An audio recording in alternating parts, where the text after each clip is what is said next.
Is this some kind of joke? What do you hope to achieve with this? Why not enjoy sleeping outdoors? From the phone, I could hear my mother-in-law Kathy's mocking voice. How could she drag her grandson into such a mess? I sighed inwardly. Fine, we'd just go home.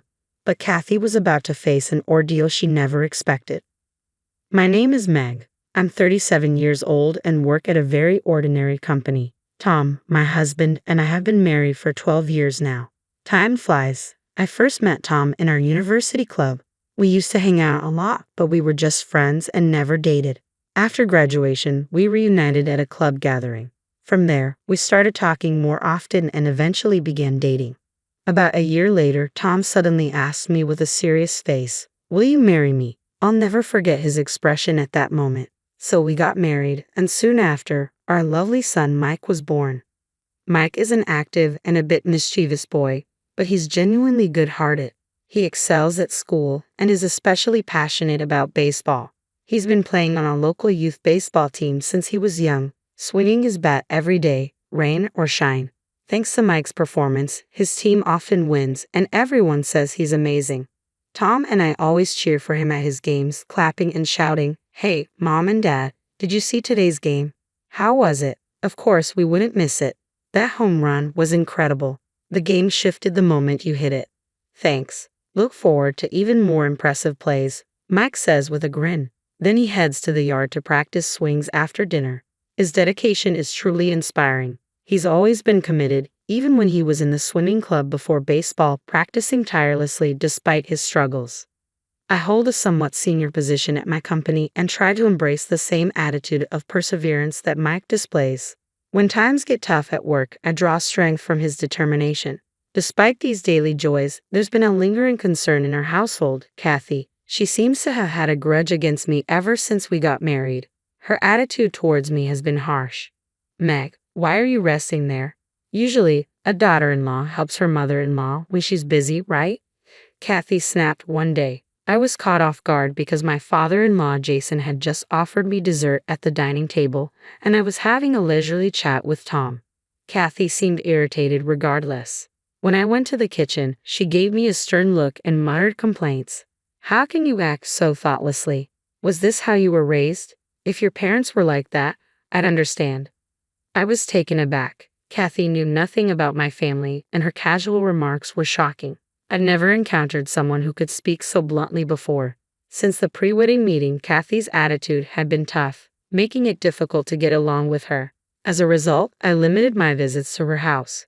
However, after Mike was born, we began visiting more frequently for the sake of my in-laws, who couldn't wait to see their grandson's adorable smile.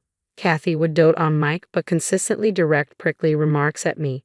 One day, with a sly smile, she told me if Mike does something wrong, it's all because of your upbringing. She continued to question my parenting, saying things like, "I'm worried with a mother like you," and "Are you disciplining him properly?" The most shocking comment was, "I'd like to raise him myself," as if I was incapable of raising my own child. Her words cut deeply. Strangely, Kathy only made these comments when Tom and Jason weren't around. My silence seemed to irritate her further. "Aren't you listening?" she'd demand. I'd think, who's the faultless one here? When Tom or Jason returned, Kathy would instantly change her demeanor, praising how cute her grandson was. Visiting my in-laws always meant facing her subtle bullying. But despite everything, after Mike was born, I found a way to cope. I felt stronger as I focused on Mike's milestones, my work, and daily events. These occupied my mind, leaving little room for Kathy's words. Her remarks seemed like fleeting dust, easily blown away. She misinterpreted my silence as agreement, but I simply didn't want to waste energy on her. Occasionally, her comments irritated me, but it was easier to ignore her when she was under a misapprehension.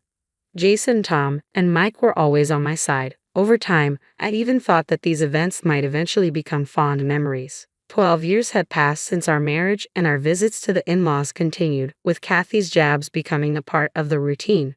I wondered if this was just how in-law relationships typically went. One day, as I was brushing off another of Kathy's remarks, Mike stepped in with serious eyes. He finally voiced what had probably been bothering him for a long time. "Grandma, why do you always speak to Mom like that?" Kathy was caught off guard. She stammered, "Mike, what are you talking about?" "I haven't." "Don't play dumb. Mike interrupted. I've heard you. Stop bullying Mom behind my back. Can't you be kind? I'm starting to dislike that side of you. He looked as if he'd gathered a lot of courage to say this. All he wanted from his grandmother was a bit of kindness.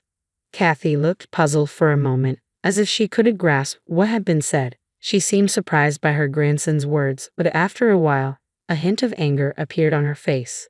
Mike, where did you learn to talk like that? Isn't it rude to interrupt adults when they're talking?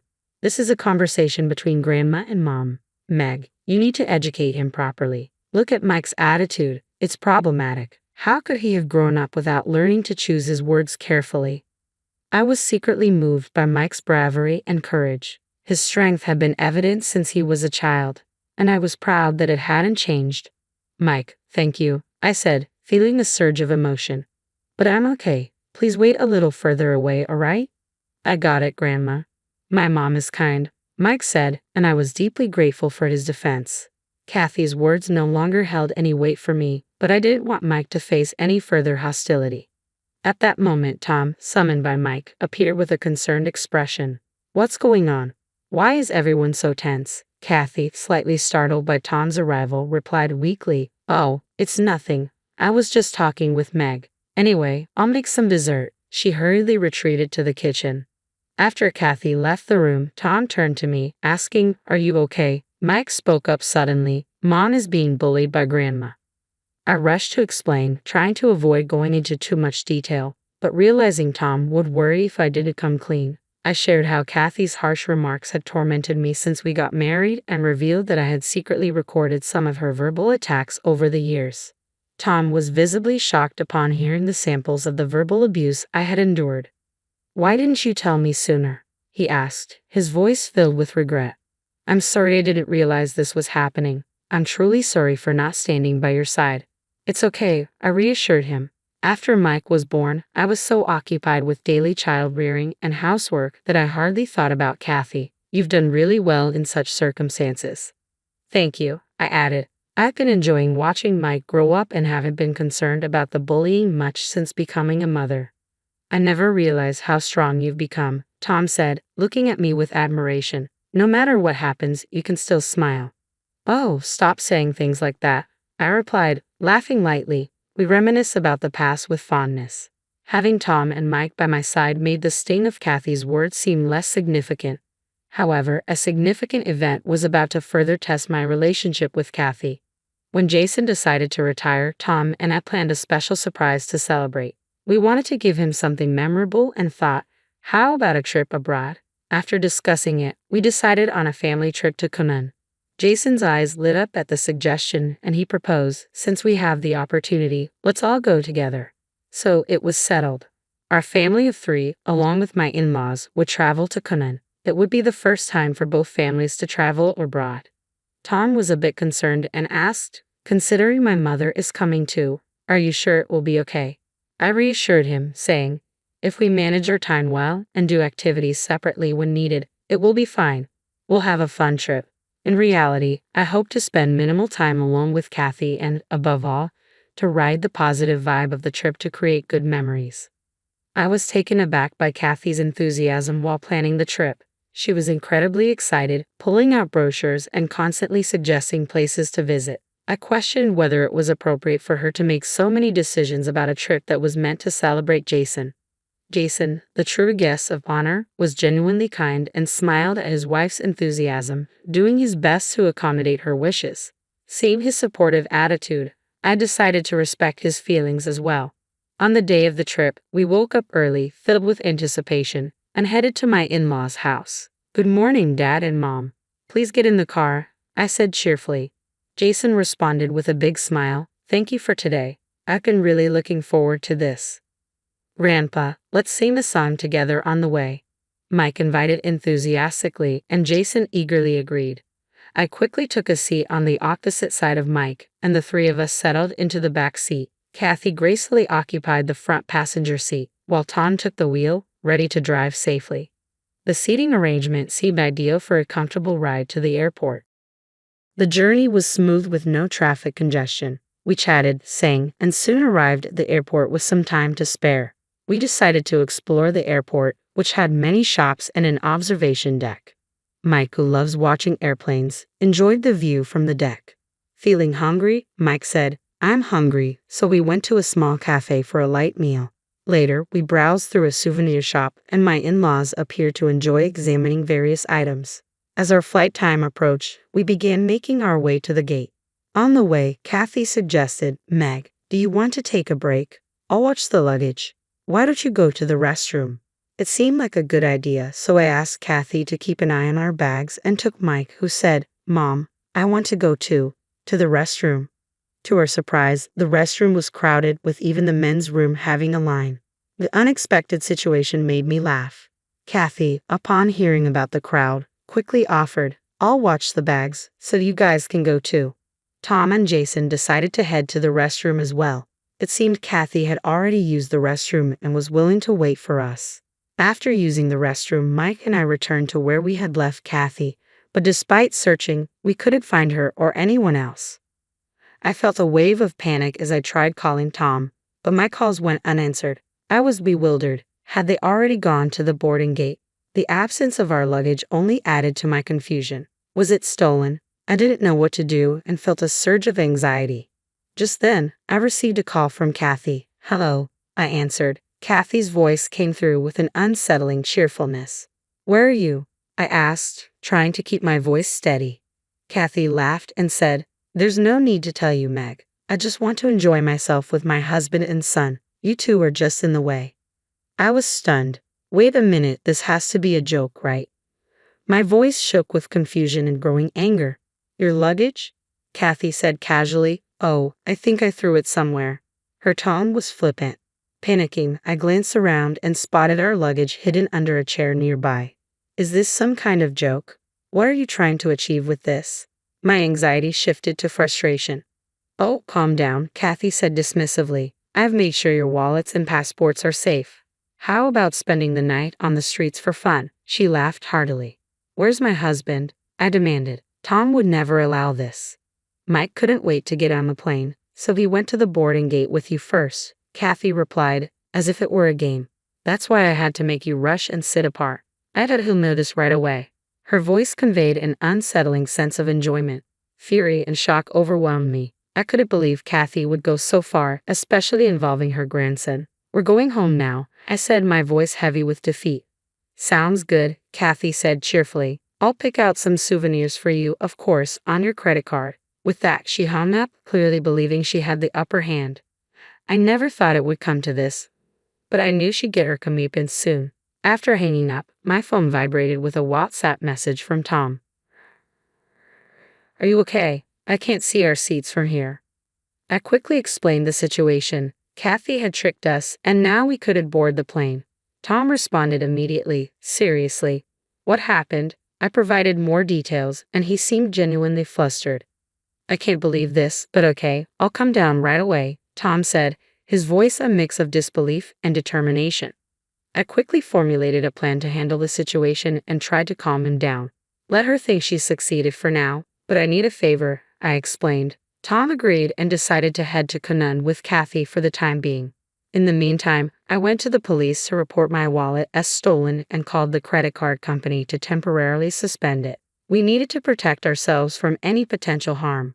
Once that was settled, Mike and I decided to head home and make the best of the situation. We planned to enjoy our next trip even more, although I never imagined our trip to Kunun would turn out like this.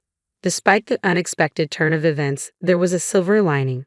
The time spent with Mike turned out to be special. We adjusted our plans and decided to stay at a resort hotel. The view from our room and the delicious food became the highlights of our unexpected vacation. Mike, clearly delighted, even offered me a bite of his food with a bright smile.